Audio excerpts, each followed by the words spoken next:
Assalamualaikum warahmatullahi wabarakatuh. Perkenalkan saya Putri Adisti dengan NIM 1706622061 dari kelas S1 Akuntansi A tahun 2022. Di sini saya ingin mengerjakan kuis dari mata kuliah Analisis Data Multivariat sebagaimana sebelumnya sudah diberikan data oleh Pak Surya selaku dosen pengampu mata kuliah ini. Nah, di sini saya ingin memberi beberapa penjelasan mengenai data yang sudah diberikan. Nah, data ini terdiri dari 80 sampel. Ini kan 81 termasuk baris feeder 1, berarti benar ya, ada 80 sampel. Nah, 80 sampel ini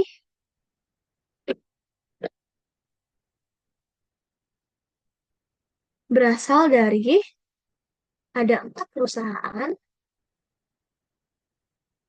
dengan setiap perusahaannya itu ada data dari 20 tahun secara berurutan. Nah, di sini dinamakan data panel karena tadi ada perpaduan dari data cross-section. Nah, data cross-section ini adalah data yang berasal dari beberapa perusahaan ya. Di sini ada IBM, ada Good, ada UO, dan dari US. Berarti di sini ada 4 perusahaan. Dan data time series. Data time series adalah data yang berasal dari rangkaian beberapa tahun yang saling berurutan. Nah, di sini per satu perusahaan yaitu mendapatkan data dari 20 tahun secara berurutan, mulai dari tahun 1935 sampai 1954. Nah, totalnya 20 tahun. Jadi, setiap satu perusahaan itu ada 20 data yang muncul dari 20 tahun. Nah, itu berarti kalau 4 perusahaan berarti totalnya ada 80 data itu dari 4 dikali 20. Nah, di sini itu juga ada 3 variabel. Ada satu variabel dependen atau Y, yang dipengaruhi itu ada INV. INV itu adalah nilai investasinya. Lalu ada 2 variabel independen atau yang mempengaruhi. Ada X1, itu dengan kode HS, itu harga saham. Dan ada X2 dengan kode NAK, nilai aktual kapital. Jadi cara baca persamaan dari data ini adalah pengaruh harga saham dan nilai aktual kapital terhadap nilai investasi. Nah, selanjutnya kita itu untuk mengolah data ini perlu beberapa langkah yang harus dilakukan di dalam aplikasi eViews. Yang paling pertama itu adalah menyiapkan Word file, lalu menginput data, lalu kita bisa menyajikan data deskriptif statistik, lalu kita bisa melakukan beberapa pengujian. Salah duanya itu ada pengujian korelasi dan pengujian regresi. Jadi mari kita lanjutkan ke aplikasi eViews. Nah, setelah kita sudah memasuki halaman pertama dari eViews ini, kita bisa langsung menyiapkan Word file dengan menu paling atas ini ya. Kita klik Create a new eViews Word file. Nah, lalu tadi kan aku sudah jelaskan ya kalau ini merupakan data panel. Berarti kita pilih yang balance panel. Nah, tadi data time seriesnya kan per tahunnya. Ada 20 tahun berarti dia annual, benar. Dan start date dari tahun itu adalah 1935. End date-nya atau data itu berakhir di tahun 1954. Number of cross-sectionnya berapa perusahaan tadi? Ada 4 perusahaan. Mereka tulis 4 di bawahnya. Nah, oke. Nah, di sini muncul nih tab baru ya. Tab barunya itu ada C dengan konstanta untuk melihat pengaruhnya. Dan di sini ada cross ID dengan perusahaannya, date ID nanti dengan tahunnya, dan residu ini itu untuk melihat dan menguji beberapa pengujian yang akan dilakukan selanjutnya. Gitu. Nah, kedua, langkah yang harus kita lakukan adalah menginput data. Nah, menginput data ini bisa dilakukan dengan 2 langkah. Yang satu itu secara manual copy paste, dan yang kedua itu bisa dari import langsung dari Excel yang kita punya. Nah, misal kita langsung nih ya, pakai yang manual. Kita pencet aja quick di paling atas ini ya. Di menu terus ada empty group edit series. Nah, muncul nih tab baru. Nah, yang pertama kita lakukan selalu ada tab ini, kita menuliskan data-data yang kita punya. Variabel itu ada apa aja. Pertama kan ada nilai investasi ya. Nah, di sini kita pilih alpha series. Kenapa alpha series? Karena kita kan copy datanya itu langsung dari apa namanya Excel. Nah, kadang-kadang itu ada perbedaan antara Excel dengan IFView. Salah satunya penggunaan tanda baca dari desimal. Kalau di Excel itu dia koma, kalau di IFView itu dia titik. Nah, biasanya tidak terbaca. Dia terbacanya malah sebagai angka bulat, bukan angka desimal gitu. Jadi kita pilih yang alpha series. Nah, karena kan juga numeric series sama containing dates itu kan sudah ditulis ya di sini. Ada perusahaan satu, ada perusahaan dua, dan juga ada per tahunnya kan 35, 36, 7, 37. Jadi kita pilih alpha series aja. Nah, lanjut juga kita ke X1 tadi ada harga saham, juga sama pengaturannya di alpha series. Lalu di X2-nya ada tadi apa? Nilai aktual kapital. Sama juga alpha series pengaturannya. Oke, tinggal kita okein. Nah, langsung kita copy data yang ada di file Excel tadi ya. Nah, setelah itu kita paste di sini. Muncul. Nah, ini sudah sesuai kan? Tanda desimalnya memakai koma dan di belakang komanya itu sudah tepat gitu ya. Sampai ke bawah. Sudah. Nah, ketika kita sudah menginput data, nanti maka akan muncul di sini. Daftar dari variabelnya ada X1, X2, dan Y. Di keluar tadi kan belum ada kan? Nah, selanjutnya kita akan melakukan penginputan data melalui impor data langsung dari Excel.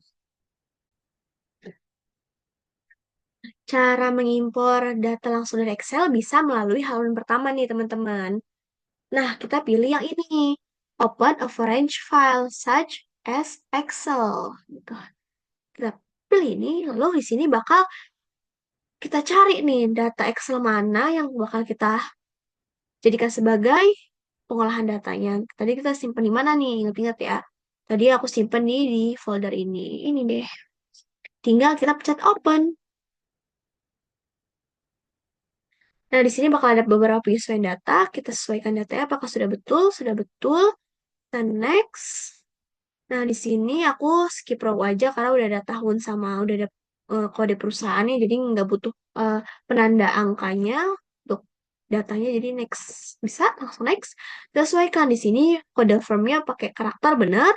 Kode dari tahunnya pakai angka, kode dari variabel pakai angka, X1 juga pakai angka, dan X2 juga pakai angka. Disesuaikan ya, sesuai dengan jenis penulisannya. Kita next.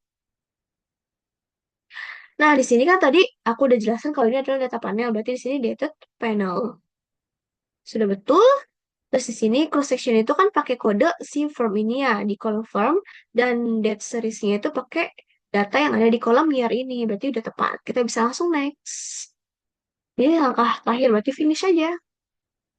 Link important series and alpha objects to external source ini bisa dinoin aja, karena kan kita langsung dari Excel-nya yang nggak perlu di copy paste lagi disesuaikan. Nah, ada muncul nih beberapa sama kayak tadi ya, di sini ada C konstanta, date ID itu untuk tahunnya, from itu untuk kode perusahaan, residu ini nanti untuk pengolahan data untuk diuji ke selanjutnya. X1 ada variabelnya, udah ada X2, Y, dan tahunnya. Nah, ini langsung aja kita pilih yang variabel-variabelnya aja, kita select ya, kita open, lalu S group. Nah, udah muncul tab barunya. Sudah sesuai kan ya teman-teman ya, kita cek. Udah pakai tanda koma juga desimalnya, di belakang angka juga ada dua angka, sudah sama ya. Ada yang satu angka juga, tapi sudah sesuai dengan Excel-nya gitu. Nah, oke, selanjutnya adalah kita bisa menyajikan yang namanya statistik deskriptif. Nah, statistik deskriptif itu kita bisa menggunakan langsung dari data yang tadi ya. Kita pencet aja nih menu yang di quick. Nah, di sini ada yang namanya grup statistik. Karena ini kan di data grup ya, grup statistik, kita pencet yang deskriptif, statistik, kita pilih yang individual sampel. Nah, kita itu bisa melihat statistik deskriptifnya itu per satu variabel atau langsung per semua variabel nih teman-teman. Misalkan aku cuma mau ngeliat yang per satu variabel. Bisa langsung aja nih hapus yang lainnya. Kita pakai misalkan X1 aja ya. Kita tinggal pencet oke. Nah, ini tuh apa sih? Ini tuh karena tadi yang grup entitled ini tuh belum kita namain. Jadi kita perlu namakan dulu ya. Misalnya grup satu kita okein aja nggak apa-apa. Nah, muncul lah. Di sini muncul ada mean, ya kan? Rata-ratanya, median, nilai tengah, maksimum dari data itu, minimum dari data itu, dan beberapa yang dibutuhkan dari statistik deskriptif. Ini untuk per satu variabel. Nah, kalau misalnya mau namain ini, biar nggak hilang, kita bisa pencet di sini nih, name ya, teman-teman. Name, misalnya di sini namanya statistik deskriptif. Jadi untuk ini untuk X1 ya berarti ini. Oke. Nah, sekarang kita mau yang dua variabel. Kita ini minimize aja, nanti minimize bakal muncul di bawah ya. Sama seperti yang tadi, kita pencet quick, terus grup statistik, pilih yang descriptive statistics, yang individual samples. Nah, kita mau munculin statistik deskriptifnya untuk semua variabel. Tiga-tiganya ada X1, X2, dan Y. Langsung aja karena udah otomatis muncul semuanya, kita pilih oke. Muncul deh. Langsung di tab baru. Di sini udah ada mean, median, maksimum, minimum dari ketiga-tiga variabel tersebut. Nih, oke. Jangan lupa kita namakan biar nggak hilang. Kita pencet name. Ini namanya misalkan tadi ya, statistik deskriptif. Apa tadi? X1, X2, dan Y. Langsung oke. Nah, nanti namanya berubah nih di sini. Nah, kita minimize. Nah, hasil-hasil tadi yang kita lihat tuh, statistik deskriptifnya itu nanti bakal muncul di sini nih. Statistik deskriptif X1, statistik deskriptif yang tadi, yang keseluruhan, apa namanya, variabel. Ini kita minimize, nanti muncul di sini semua. Nah, lalu, statistik deskriptif itu kita bisa tunjukkan melalui visualisasi. Nah, visualisasi itu misalkan melalui diagram, ya kan? Ada di situ, ada diagram garis, ada diagram batang, ada diagram area gitu. Dan bisa menggunakan scatter plot. Nah, oke, cara gimana? Masih sama ya. Kita pencet quick aja di sini. Tapi kita pilihnya yang graph. Oke? Karena ini grafik. Nah, kita tuh mau grafik yang mana sih? Misalkan kita mau per satu variabel, kita tulis aja X apa gitu. X1 ya, misalkan. Oke, kita tinggal oke. Tunggu loading. Nah, di sini kita grab type-nya, kita yang pilih yang basic, ya kan? Dan spesifik itu kita pilih line and symbol. Karena kita mau pilih yang grafik garis gitu ya. Nah, oke. Lalu muncullah seperti ini. Nah, di sini ada grafik dari garis ya, dari X1 itu harga saham. Nah, jangan lupa kita name di sini, kita rubah namanya. Jadi misalnya grab 1, ya kan, dia X1 gitu. Oke. Nah, nanti bakal berubah di sini. Lalu bagaimana sih kalau kita mau munculkan eh, grafik tapi secara semua variabel? Nah, ini juga sama, kita minimize aja dulu. Kita pencet quick. Nah, di sini sama tadi ya pilih graph. Lalu pilih X-nya tadi ada X1. Karena mau semua berarti kita X2 juga masukin. Terus kita juga masukin nih, karena tadi ada tiga variabel ya. Nah, oke. Tinggal kita oke. Kita tunggu loading. Nah, grab type-nya basic type. Basic type-nya itu spesifiknya line and symbol ya kan. Karena kita mau grafik garis. Muncul deh. Mungkin ini kan kurang kelihatan ya kalau kecil. Kita bisa maximize aja pencet yang ini nih. Oke. Kelihatan kan di sini ada dari grafik garis ya. Dari ketiga variabel. Nanti yang biru ini nih dari X1 atau harga saham. Yang oranye ya, dia karena mirip-mirip angkanya, datanya jadi saling berhimpitan. Di situ ada nilai aktual dari kapitalnya dan ya ini yang hijau juga sama ya, dia berhimpitan juga karena mirip-mirip angkanya, dia nilai investasi gitu. Nah, ini kan masih grafik garis ya. Gimana sih kalau kita mau ngubah misalkan menjadi grafik batang? Nah, kita jangan lupa minimize dulu. Misalnya grafik batang per satu variabel. Tadi kan kita udah simpan nih. Bisa kita lihat nih. Nah, ini kan yang per satu variabel ya. Kita mau ganti menjadi grafik tabel. Kita pilih aja nih template di sini, menu template ya. Nah, langsung diarahkan ke yang tadi nih, menu yang sebelumnya muncul grafiknya. Kita pilih yang graph type. Masih sama. Yang basic type-nya berupa bar gitu. Kita langsung oke aja. Nah, nanti akan berubah menjadi grafik batang. Grafik batang dari variabel X1 yaitu harga saham karena per satu variabel. Lalu bagaimana kalau mau langsung yang per semua variabel? Tadi kan kita masih punya datanya ya, yang grafik garis ya. Nih, yang per semua variabel. Ya udah, tinggal kita sama nih langkahnya. Kita template aja nih, pencet template. Nah, yang grab type-nya pilih yang basic type masih sama. Yang dari line and symbol kita ubah jadi kebar. Nih, teman-teman jadi kebar, kita oke. Nah, kelihatan di sini ada langsung tiga variabel. Mungkin karena tadi ya alasannya berhimpitan, jadi masih kecil-kecil nih dan masih saling deketan. Yang biru nanti dia melambangkan X1, yang oranye melambangkan X2, dan yang hijau dia melambangkan variabel Y gitu. Nah, jadi setiap ada perubahan itu bisa langsung pencet ke template ini. Nah, misalkan aku mau berubah lagi ke bentuk grafiknya grafik area untuk per satu variabel. Nah, masih sama, kita langsung aja. Tadi kita kan punya nih, yang per satu variabel yang tak batang ya. Tinggal kita keluarin.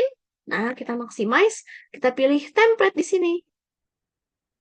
Langkahnya masih sama, persis. Ke grab type, pilih yang basic type. Dan di sini kita pilih yang area. Gitu. Tinggal oke. Nah, muncul yang area-areanya nih. Nah, biasanya kalau misalnya datanya, angkanya jauh berbeda atau dia sangat hetero, nanti dia bisa kelihatan ada area yang hitam. Area hitam biasanya tuh area yang variabelnya itu saling bersinggungan gitu. Ini karena masih variabel satu variabel aja. Coba kalau kita misalkan ke semua variabel. Nah, tadi kan kita udah masih punya datanya nih ya, yang variabel semuanya tapi pakai grafik batang. Kita keluarin lagi, kita tinggal pencet template. Nah, lalu ke grab type masih sama, ke basic type habis itu, lalu kita pencet yang mana nih? Area ya. Oke. Nah, muncul deh nih.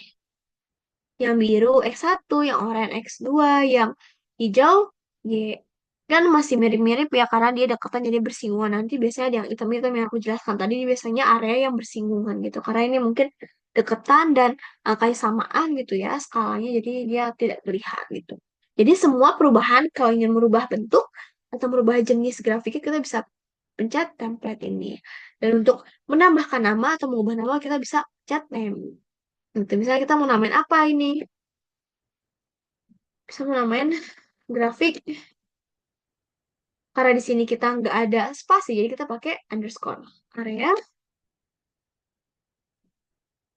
semua variabel. Oke, nanti akan berubah di sini. Kan tadi kan masih untitled ya. Oke, kita minimize. Nah, selanjutnya kita akan menguji pengujian dari korelasi. Masih pakai data yang sama ya tentunya. Nah, selanjutnya kita kan mau pengujian korelasi ya. Nah, pengujian korelasi itu bisa menggunakan data yang sama tadi ya. Sebentar.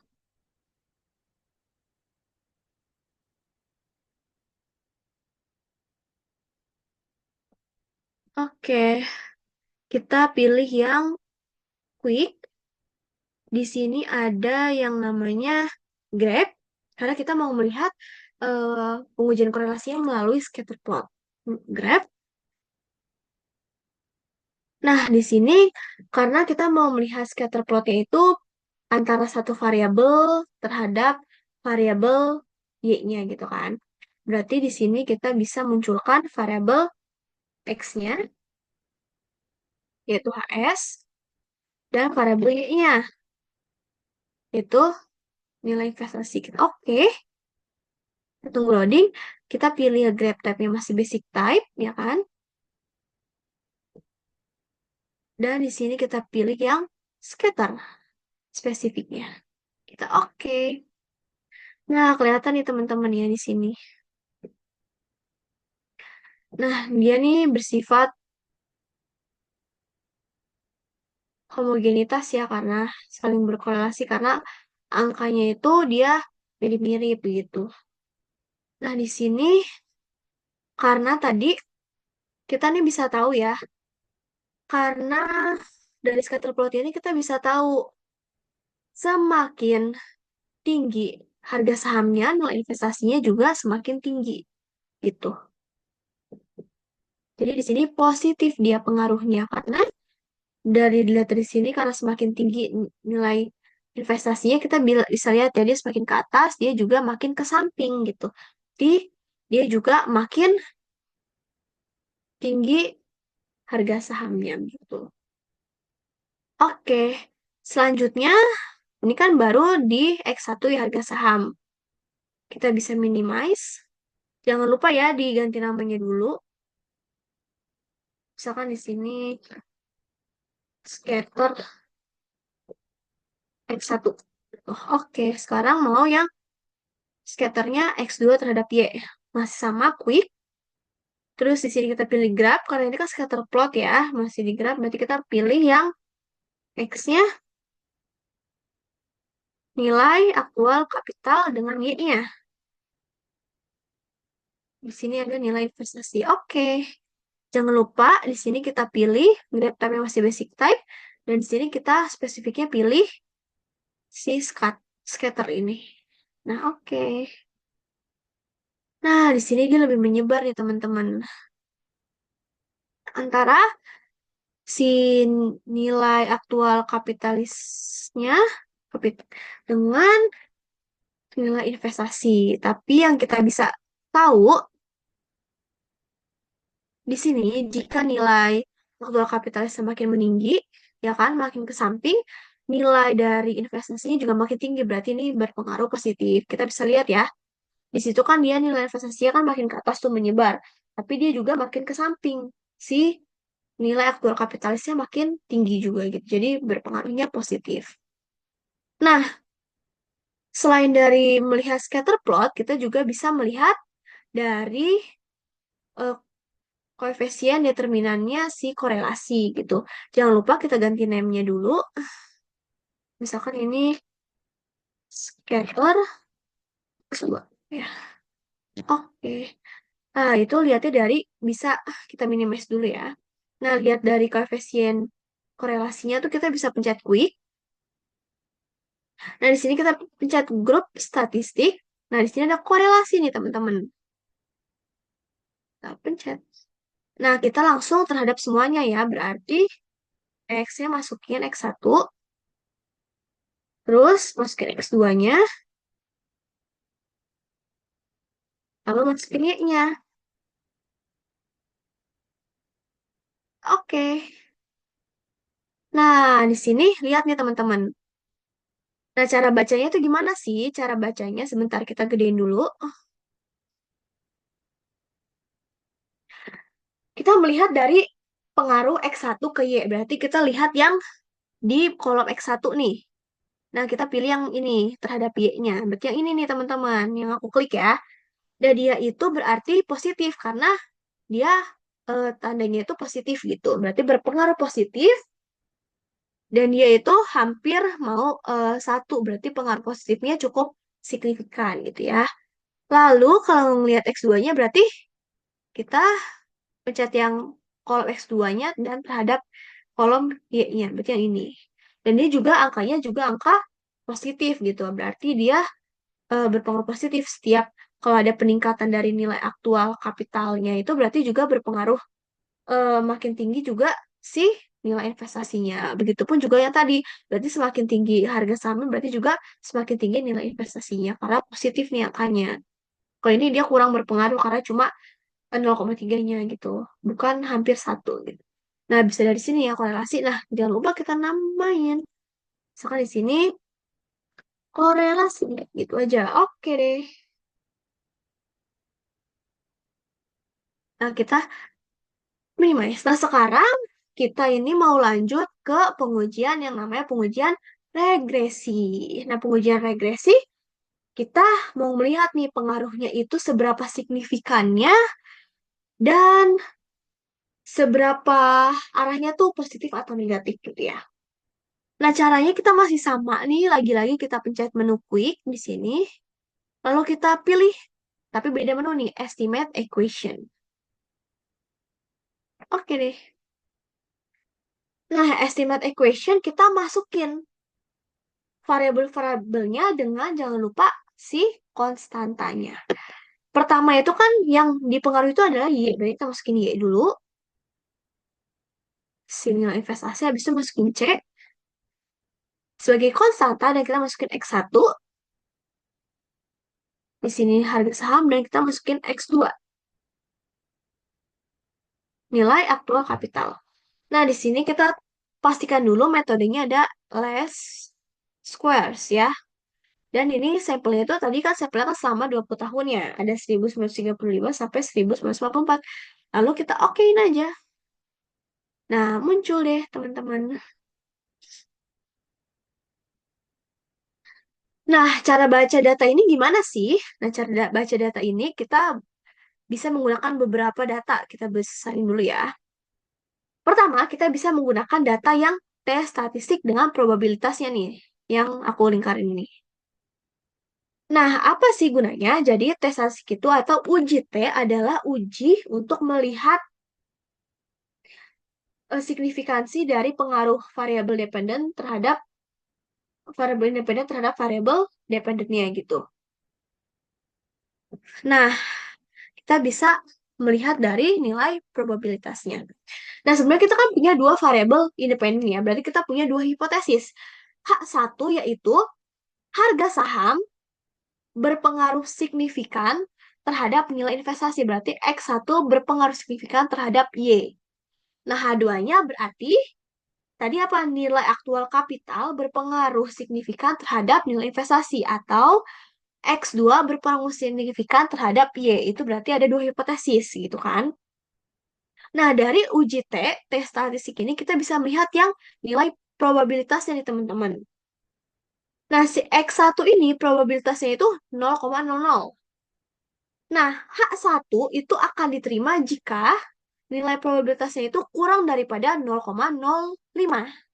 Nah, di sini kan 0,00 itu kurang daripada 0,05, berarti H1 itu diterima. Berarti si harga saham berpengaruh signifikan terhadap nilai investasi. Karena nilainya itu, nilai probabilitasnya itu yang sebesar 0,00 itu kurang daripada 0,05. Begitu, berarti berpengaruh signifikan. H1 diterima, H0-nya ditolak. Nah, sedangkan sebaliknya nih teman-teman, X2-nya, nilai aktual kapitalnya, dia itu lebih daripada 0,05. Berarti dia tidak berpengaruh signifikan. Berarti H1-nya ditolak, tapi H0-nya diterima. Karena tadi dia itu tidak berpengaruh signifikan, karena lebih daripada 0,05 si X2-nya ini nih, ini probabilitasnya nih. Oke, lalu kita bisa melihat apa lagi sih? Kita bisa melihat R-square-nya nih teman-teman. R-square itu tuh untuk melihat seberapa signifikannya si pengaruh dari variabel independennya terhadap dependennya gitu. Nah, berarti R square-nya itu kita bisa melihat bahwa sebanyak 35% si apa namanya variabel dependennya atau si variabel nilai investasi dipengaruhi oleh X1 dan X2 ini, dipengaruhi oleh harga saham dan nilai aktual kapital. Dan selebihnya 65%-nya itu dipengaruhi oleh variabel lain di luar variabel X1 dan X2 ini kawan-kawan. Jadi R square ini untuk melihat seberapa signifikannya dalam hitungan persen. Ini kan 0,35 ya, berarti 35%. Nah, 35% itu dipengaruhi oleh dua variabel tadi, X1 harga saham dan X2 nilai aktual dari kapital gitu. Nah, tapi sisanya berapa dari 100%? Cuma 35% yang dipengaruhi oleh X1 dan X2. Berarti sisanya 65% itu mungkin dipengaruhi oleh variabel-variabel lain yang selain ada di sini gitu, teman-teman. Dan selanjutnya, di sini juga bisa pakai nih, kita bisa pakai yang namanya F statistik dan probabilitasnya. Nah, kalau ini apa sih? Nah, ini kebalikannya dari T, UJT ke UJT itu kan untuk melihat pengaruh per variabel ya. Jadi misal X1 terhadap Y dan X2 terhadap Y. Kalau ini secara bareng-bareng nih, jadi X1 dan X2 terhadap Y. Jadi diujinya keseluruhan X terhadap Y. Kalau tadi kan uji T itu kan secara parsial. Nah, kalau misalkan uji F ini dia secara simultan, secara bareng-bareng semua X-nya terhadap Y. Nah, sama persyaratannya dikatakan berpengaruh signifikan apabila dia itu kurang daripada 0,05. Nah, di sini kan dia 0,000, berarti dia itu berpengaruh signifikan karena nilai probabilitas F statistiknya itu kurang daripada 0,05 gitu. Berarti secara simultan variabel X1 dan X2 apa namanya berpengaruh secara signifikan terhadap Y atau nilai investasi gitu. Karena nilainya itu kurang daripada 0,05 gitu. Nah, lalu kita bisa membuat nih persamaan regresi linear dari koefisien ini nih, teman-teman. Caranya gimana sih? Caranya kita kayak biasa aja buat persamaan gimana sih? C-nya itu berarti konstanta. Berarti konstanta kan biasanya ditaruh di akhir atau kan taruh di depan. Bisa juga kayak misalkan 50,26 ditambah 0,03 X1 ditambah 0,17 X2 gitu. Atau misalkan langsung aja 0,03 X1 Y sama dengan 0,03 X1 ditambah 0,17 X2 ditambah konstantannya 58,26 itu persamaan regresinya. Digunakannya buat apa sih? Digunakannya semisal kita mau melihat pengaruh kenaikan kalau misalnya ada dua satuan. Tinggal dimasukin aja tuh angka 2-nya ke dalam X1-nya dan X2-nya. Jadi tuh kita bisa melihat, karena dari koefisien ini kita tuh bisa melihat kayak, oh, kenaikan satu satuan dari harga saham tuh akan mempengaruhi 0,03 gitu. Dan kenaikan satu nilai aktual kapital akan menaikkan juga 0,17 dari nilai investasinya gitu. Jadi itu sebagai nilai persamaan. Misalnya kalau mau lihat kalau kenaikan tiga harga saham atau nilai aktual kapital ya tinggal masukin aja tiganya ke dalam masing-masing X1 dan X2-nya itu di persamaan gitu. Oke, sekian dari saya. Semoga bermanfaat. Wassalamualaikum warahmatullahi wabarakatuh. Bye.